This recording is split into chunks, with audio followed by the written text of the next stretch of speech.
for today's video di ay no, nagsudlay-sudlay sa atong tingkoy kay mag-shopping ta kay magpalit ta og school supply sa atong mga bata kay next week ting klase naman aw mamalit na gid ta.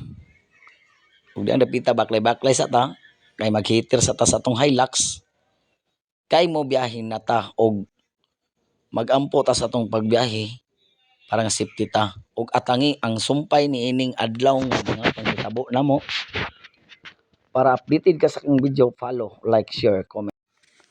Og dihang dapita gyapit na din ako akong ugangan mga idol no nga nagpuyo sa tuktok sa buntod kay among giuban kay wala naman siya bana para ma-enjoy pud siya kauban ang among mga anak. Kaya para dili po siya layon ato pong ilaglag ang atong ugangan kay naamon tay panahon karong adlaw mamalit man tawag school supply sa mga bata para pod malipay ang atong ugangan. Ilaag-laag po nato kauban kay mura nay kalipay sa atong ugangan nga makauban sa paglaag-laag bisag panagsara sag naa sa puyo sa tuktok sa bukid.